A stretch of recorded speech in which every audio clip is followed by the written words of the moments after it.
In the early 2010s, Disney unintentionally created a film type I call the failed next big thing, which were intended as major tentpole releases designed to launch new franchises by replicating the unprecedented success of Pirates of the Caribbean.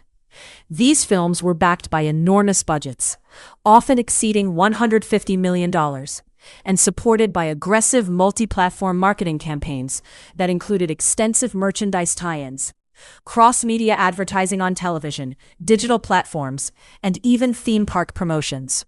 The goal was to create immersive universes that could extend beyond the cinema through toys, video games, novels, and other spin-offs. Despite these efforts, these films failed to capture the public's imagination or meet box office expectations, often struggling to resonate with audiences due to weak storytelling, underdeveloped characters, or a lack of distinctive identity compared to other blockbuster franchises. Consequently, Disney quickly abandoned these properties with little to no follow-up, halting potential sequels or expanded universe content. While movies like Tomorrowland and The Sorcerer's Apprentice are frequently analyzed as examples of this phenomenon, today we focus on 2012's John Carter, directed by Andrew Stanton, and based on Edgar Rice Burroughs' 1912 novel, A Princess of Mars. The story follows a disillusioned Civil War veteran who mysteriously finds himself transported to Mars, or Barsoom, where he becomes embroiled in complex conflicts among various warring Martian races, including the green-skinned Tharks and the Red Martians. Burroughs' novel has had a profound impact on the science fiction genre, influencing iconic writers such as Ray Bradbury and Arthur C. Clarke, and shaping entire franchises like Star Wars and Avatar through its imaginative world-building and heroic archetypes.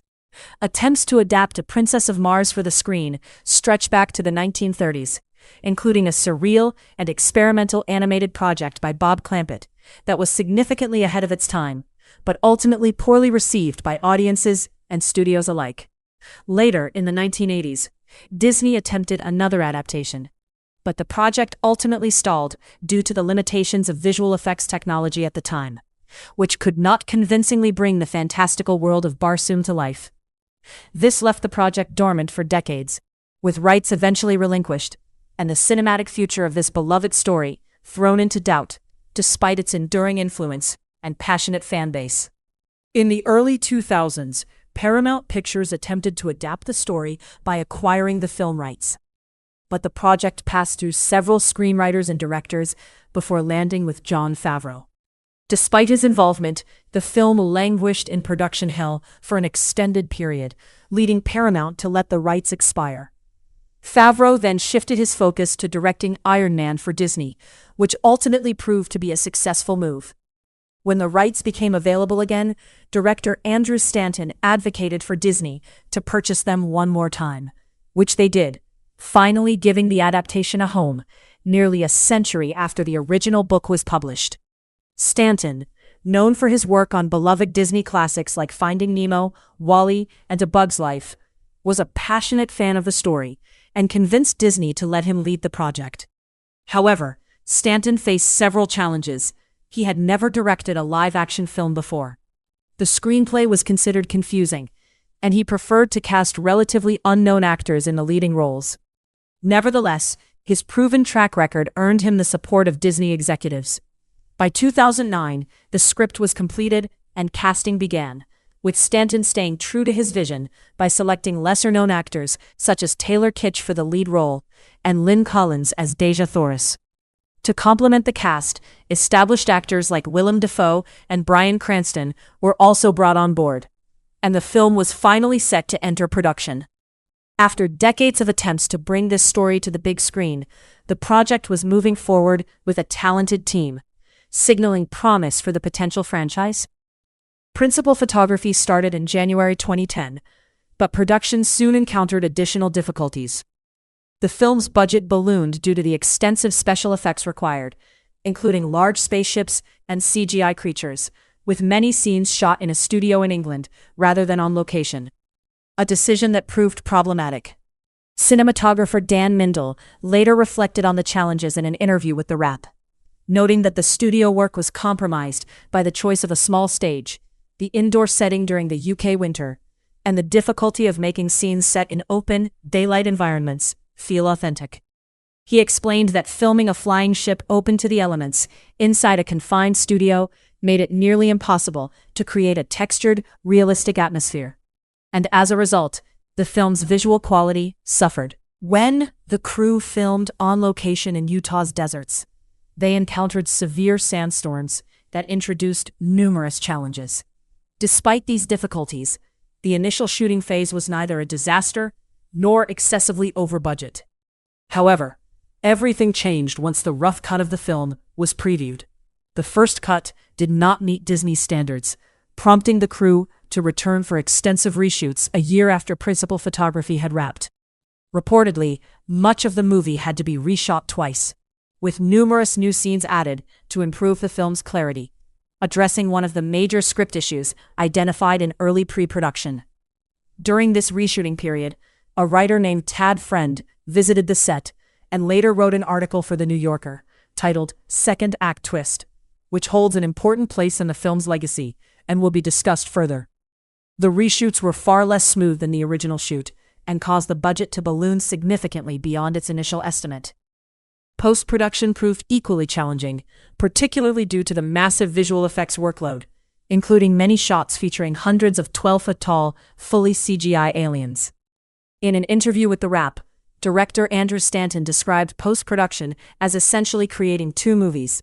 So much of it was visual effects. It was basically making 2/3 live action and 1/3 an animated movie full-on. There were more animated shots in what was left to do on Carter than an entire animated feature. It was also during this stage that the decision was made to shorten the film's title to simply John Carter, rather than A Princess of Mars or John Carter of Mars, a choice that sparked controversy among fans of the original books and the filmmakers alike. Despite all these obstacles, the film was finally released in 2012, exactly 100 years after the first book was published. This brief overview only scratches the surface of the film's production. For a deeper dive, I highly recommend reading The Wrap's detailed article, linked in the description, along with several other sources. With this production background in mind, we can now turn to the film's reception, which many of you might already anticipate. John Carter premiered on March 9, 2012, opening to $30 million and landing second at the box office behind Illumination's The Lorax. Throughout this series, a recurring theme has been that Disney properties often flounder at the box office because they release alongside hits from the Despicable Me franchise and its sequels. Although The Lorax isn't part of the Despicable Me universe, it was produced by Illumination Studios, so it's close enough to consider in this context. During its U.S. theatrical run, John Carter earned $73 million domestically and $211 million internationally, totaling $284 million worldwide. With a staggering production budget of $307 million, excluding additional marketing and distribution costs, it became a notorious financial failure, widely regarded as the biggest box office bomb ever recorded at that time. The studio reportedly lost around $250 million, a massive financial blow that had significant repercussions within the industry. Critical reception was mixed to negative, with the film receiving only 52% approval from critics and a somewhat lukewarm 60% from audiences on Rotten Tomatoes, alongside a mediocre 2.7 out of 5 rating on Letterboxd, indicating a general sense of disappointment. Critics frequently cited issues such as uneven pacing, a confusing plot, and underdeveloped character arcs that left many viewers struggling to fully engage with the story. Plans for sequels were quickly abandoned as the studio reeled from the losses and the tepid response. Unlike many failed films that quietly fade away into obscurity, John Carter gained a certain infamy as a prime example of a box office disaster, giving it a larger cultural legacy than many similarly unsuccessful movies. Analysts and fans alike have debated extensively over the years about the precise reasons for the film's failure, ultimately concluding that there was no single cause, but rather a series of poor creative and marketing decisions that compounded to doom the project. One leading theory, which I personally support, is that the film was effectively doomed from the start. having been prematurely written off as a failure before it even had a chance to find its audience. This notion was made particularly clear after Tad Friend's revealing article, Second Act Twist, which detailed the problematic reshoots and behind-the-scenes turmoil that plagued the production. While reshoots have become more commonplace and accepted in the film industry today, back in 2011, they were often perceived as a red flag, signaling serious trouble. The article's publication 6 months before the film's release generated a wave of negative buzz that severely poisoned public perception, well before most audiences even had the chance to see the movie. Much like The Lone Ranger in 2013, this pre-release negativity created a self-fulfilling prophecy, making viewers less inclined to purchase tickets and give the film a fair shot, thereby contributing to its poor box office performance and enduring reputation as a cautionary tale in Hollywood. The marketing campaign for John Carter clearly did not benefit the film, as was evident from the very first trailer. Strangely, the trailer made no mention of the creative team behind the movie, which was a significant oversight because they missed an opportunity to leverage Andrew Stanton's impressive track record with Pixar to attract audiences. Additionally, the marketing team chose not to highlight the profound legacy and influence of the John Carter of Mars series on the science fiction genre, neglecting to mention that it inspired iconic franchises like Star Wars, Dune, and Avatar. They also failed to note that Edgar Rice Burroughs, the original author of John Carter, was the same writer who created Tarzan, another missed chance to connect with potential viewers. The first trailer lacked the thrilling visuals and large-scale action sequences typically used to immediately capture audience interest. Rumors suggested this was due to an insufficient number of completed special effects at the time, though Stanton denied this was the case. In response to criticism about the lack of action, the marketing team seemed to overcompensate, releasing a second trailer that was almost exclusively action-focused. Unfortunately, this approach also failed to impress general audiences. Claude Brodesser-Achner, from Vulture, insightfully noted in an article titled The Inside Story of How John Carter Was Doomed by Its First Trailer, that the frantic nature of the second trailer highlighted a fundamental problem. Because the Barsoom books were so influential as one of cinema's earliest sci-fi sources, much of their content had already been borrowed and reused in other successful films. Consequently, the more John Carter revealed, the more derivative it appeared, even though these ideas originally stemmed from the source material. As Brodesser-Achner observed, everything shown in the trailer felt overly familiar to viewers, who were unaware that the John Carter series was the original inspiration behind many of these concepts, knowledge mostly limited to fans of the books. The article also quoted a former studio marketing chief, harshly criticizing the campaign, calling it one of the worst marketing campaigns in the history of movies, and suggesting it seemed designed to discourage audience interest. The trailers were so poorly received that devoted John Carter fans took it upon themselves to create a fan-made trailer, which included references to Stanton's Pixar successes and emphasized John Carter's impact on science fiction. And this fan version was notably well done. It is baffling why the official trailers failed to make these important connections, especially since most modern viewers are unfamiliar with the original John Carter of Mars novels. This lack of contemporary cultural relevance partly explains why the film struggled, as the franchise no longer holds the same pop culture significance it did 8 decades ago. Moreover, this movie was the first major theatrical adaptation of the story, apart from a 2009 direct-to-DVD release that hardly counts, and which can be found on YouTube for free, though few would volunteer to sit through that version for 90 minutes. I largely hold Disney responsible for this film's failure, though some blame also lies with Andrew Stanton. Stanton overestimated the popularity of Princess of Mars, and casting unknown actors hurt its appeal, as audiences often gravitate toward familiar faces that offer a sense of connection and assurance in a film's quality, especially when launching a new franchise. This was Stanton's first live-action directing job, a huge challenge given the budget, the ambitious scope of the story, and the special effects demands. And I think Disney erred by entrusting him with such a massive project without giving him the chance to build experience on smaller-scale live-action films first, where he might have honed his skills in pacing and managing large crews.